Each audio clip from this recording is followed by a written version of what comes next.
Hello, I'm Robbie Fowler and you're watching Redmen TV. Right, before I get up and make it to himself, hands up anyone who's got a suggestion for how we fix the atmosphere. There's a couple, excellent. Chris, do you want to, we asked on Twitter as well, didn't we? So do you want to go through a couple of them? We asked a few on Twitter what they thought. Got some fairly decent shouts. We got at Stay Haw, get lads on the pitch who are good at footy and win games and that. Good suggestion. Pretty good one.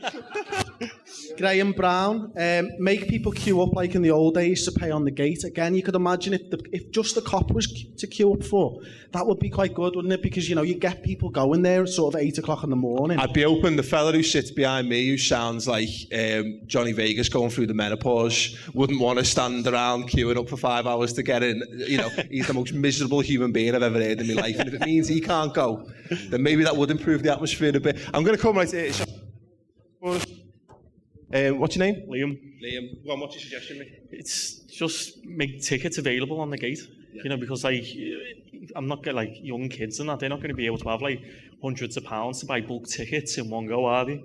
Yeah. You know, so it's like, why can't they just go to the gate and just go, do you know what, yeah, I'll go to this game, or even like when it's the big game, just designate like about a good few thousand tickets just for people, local people who can just go and buy it on the door. Yeah.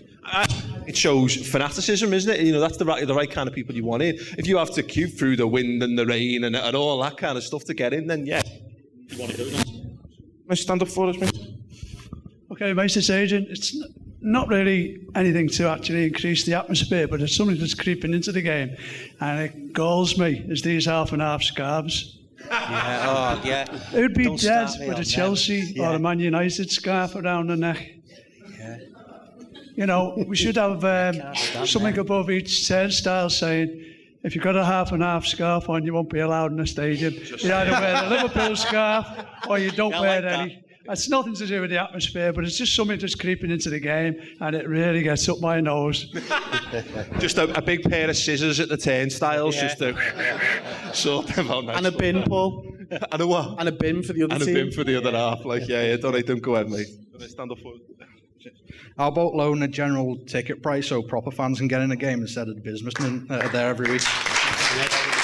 Lowering ticket price so proper fans can get in and not business people. Hi, it's Adam. I mean, there are the numbers of it. At the end of the day, as you said, it's a global institution. Everyone wants a part of it. Thomas Cook want their part, and they sell their packages. You look at the atmosphere to cup games. I'm in the Auto Cups game now. I gave up the season ticket. I had two brothers sat behind me. They were twins, and they were of considerable age, who just moaned throughout. On your cup games, you've got your Auto Cup scheme, so all your mates can't sit together. I sit as part of a four with another four behind me. That's how you get your atmosphere. League games, as you said, everyone's spread out and apart. There's sort of no continuity. You've got your Thomas Cook sports package right in front of you. There's, you say, ticket prices. The average fan's been kicked out. Kids are growing up not knowing what it's like to be a supporter. There's so many things that need to be sorted out. Problem is, the current football owners across the entire league are looking at it as when the bubble bursts and there's no next generation of supporters to come in and take their seats. That's not their problem because the club's been sold on, and that's to every club across the board. Bloody hell. Well done, yeah. Adam spitting hot lyrical fire there. We love that. Great. Right. Rad, you got something there, mate? I think the problem is also with the stewards' attitudes. I'm not disrespecting anyone, but I was on a game and I was trying to have a thing with the guys. And actually, I had a request from the steward to sit down and keep my mouth quiet. So it was like a, bit disrespectful, but got away from that speaker. Yeah, I think that's angry wasp, Paul. I know, it's following me everywhere. I think that seems to be the issue as well. I was in a game a while ago, gone down at half time. Some fella, bladdered, but he was about to come up back to take his seat, and he started screaming, singing at the top of his voice. And there was a police officer there who picked up, looked at him, and you're like, oh my God. We've gotten to a point now where we're like, whoa, what's he doing? Singing and enjoying himself for a football match. Get out. Get him out. It's a joke, isn't it? It's a joke. Anyone else got any more? Go ahead, mate. Hi, I'm Noel. getting out the boys' pen sometimes was a safer option than staying in the boys' pen. It's a simple thing, really, to improve the atmosphere. Why doesn't George just turn down the music? Because sometimes it just blares. It doesn't allow for an organic growth of atmosphere or a build-up. You just get hammered. It's not good, you know. Yeah, it's an interesting show. I think we had one on the Twitter similar to it. You know, what was annoying me was I saw some Spurs fans saying Liverpool need to pipe the music in to generate atmosphere. I'd love to kind of disprove that because we've seen it on the games. We don't need You'll Never Walk Alone piped over the stereo. We know we can do it ourselves, can't we? Anyone else? Mate. I think one of the biggest problems at the moment at Anfield is the fact that because it's all-seater and everyone has the ticket months in advance, then everyone's only getting in the ground 5 minutes before bloody kick-off. And what we need is, like the old days where I was getting there 10, 11 o'clock in the morning, queuing up with my mates, the banter was starting, and then you'd get in the ground at 1 o'clock, ready for a 3 o'clock kick-off. And the chanting was going backwards and forwards, building the atmosphere, because it was a way to keep yourselves amused. That just doesn't happen now. I think as well we talked about this on it, John. Obviously, beer prices. You can't drink in the stand. It's dead expensive to drink in the ground. It's Carlsberg as well, in fairness. Whoa, easy. Now, with San Miguel, it might be all right. You know what I mean? Look. To be fair, you know, we're in the stand and we want people to come in and support local businesses. But the simple fact is, people will stay here till 2 minutes before kick-off to make sure they've had their ale before they go in the ground. People don't want to be in the ground for longer than 5 minutes, because what are you going to do? Stand around on your own. Any more suggestions? Great, over the back. I think the sitting down as well, when you sat down with people you don't know, and you're like this, aren't you, in the cop, and there's something about screaming something into the ear of a person you don't know next to you that just feels a bit wrong. You know what I mean? Whereas when the big games and everyone's up and everyone's buzzing, it's less of an issue. But when you're all a bit tight in, it's difficult. Go on, mate. What have you got? Funny you saying that. What I was going to say is encompassing everything that everyone said. Why not make the cop standing room? And then that way people in the local community can go with the mates, what you're all saying, there's 4 or 5 years, like in the old days, used to queue up on the day, buy a match ticket, and then go and get on the car. I think there's obviously, we've had a few instant reactions there of no and stuff. I think the thing that needs to remember that, and it's a debate, a separate debate that we're definitely not getting into now. But you know, safe standing exists in other parts of the world. It's maybe something that needs to be. It works in Germany. You know, there's a question to be asked, but I'm not going to be the one to ask it. But you know, we'll have to see. Did you have something? Yeah, there's a problem, I think, where the club don't want to know the fans anymore. It's corporate hospitality.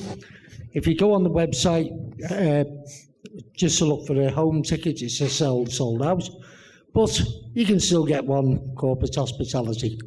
The club don't want us no more. It's proved that. But I don't see how you can improve it any. But that is the problem. Right.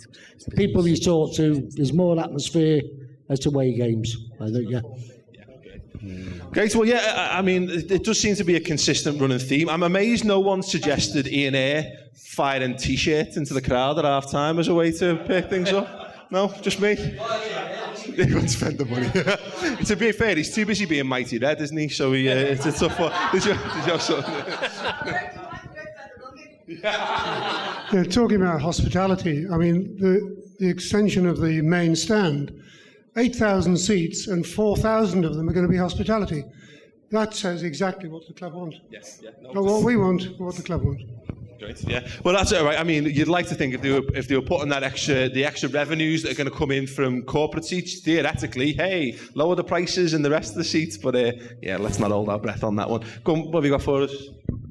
I think it's along the same lines. It's all money these days, isn't it? And people are saying like we think that local fans should be able to get in, pay on the gate or whatever, but they're not the ones that the club wants. The fans that the club wants are the ones who travel halfway across the world and are going to spend a fortune in the shop. They've paid their membership, they've got a ticket, and they go home again. They don't want local fans because they're not going to spend as much, sadly. Just to be clear, because I think there's a consistent vibe, and again, I'll come to you on this, Aldo. This is not about not. This is people use this as a case to bash foreign Liverpool fans, and it's not the case because we've seen when the club goes on tour around the world, some of the most fanatical Liverpool supporters. There's guys around me who are Scouse fellas who are as bad as anyone else from anywhere around the world. You know, they're the miserable ones. You know, we need to find a way to get as many fanatics in the ground as possible. Yeah, it's sad that, you know, we've only the problem 45,000. That's only we can get in. It's a real problem. Obviously, even when it goes to 60, it's probably not going to be enough when the Anfield Road end gets done. I see. I do a bit of hosting for Liverpool Football Club and work some of the games, and you get to see some of the fans from all over the world. And I tell you what, they're as mad as us. Yeah. They're mad about Liverpool, and they'll work whatever it takes to get over to here 1, 2, 3, 4, 5 times a year. They're so fanatical. So I respect them for that. You know, I mean, it's not their fault that they live, you know, miles and miles away and they've got to travel. We're lucky that it's in our city, but it has to be fair, doesn't it, for everyone? It has to be fair, and we've just got to get people who genuinely want to be there, you know, and are happy. We all want to be there and not be embarrassed by it. You know, it's not, you know, we don't need plastic flags to generate an atmosphere. Yeah, well, we just need people who get. It's talking about Chelsea now, aren't we? Well, exactly, go there, we need people. We need nutters. It's got to be fair. It's got to be fair, and it's a massive business. You look how much revenue we lose out to Man United and Chelsea game. It's unbelievable. Because of the corporate hospitality, as the gentleman says there. Yeah. What do? You've got to make the business effective as long as it's fair. We don't, you know, we've got to have corporate hospitality. Of course we have. We know that because you've got to get the revenue in to buy the players we want to see. But, you know, you want to see local people getting... And it's strange because I've seen something now. The money that comes in off the terrace is very nominal compared to what comes in from other revenues. So I'm sure they're aware of that. You know, you want to see, you know, the owners come out and next year, you know, don't put a rise, you know, do something for the fans back. And I'm sure they must be thinking of ways I hope they're thinking about ways to go down that, because it has to be fair for, you know, for Joe Public. Yeah. So have you got a point for us? Do you want to just stand up for 2 seconds? Try pint over. I know Anfield's our home and people want to stay there forever. But if you look at the way the ground has been developed over the years, none of the stands fit in with one another. They're all on a different slope, so they can't really do anything with it to fill the corners in as they should be able to. So I think they should have really gone to a whole new ground and made it an 80,000 stadium, and then had all the people that have got season tickets so they could come in.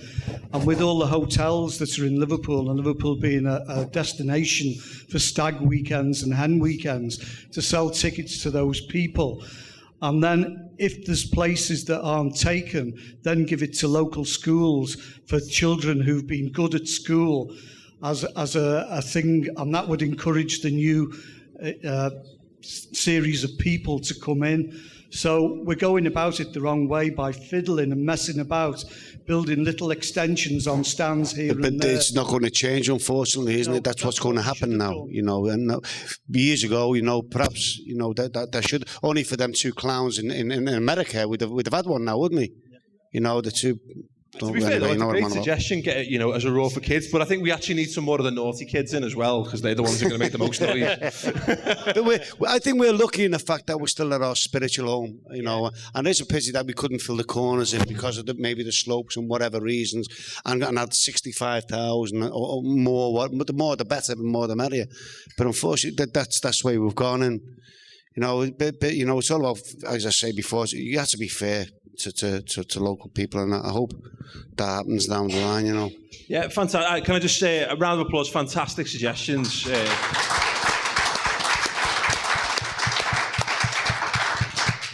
No suggestions for cheerleaders either.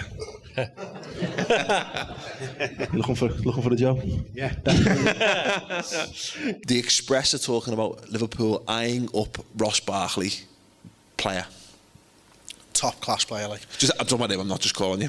I'm not. Yeah, go on, not me. Player. Go ahead. I'm a player. Sweet. No, he's top class. Like, I mean, he's exactly the type of midfielder that I want to see Liverpool linked with.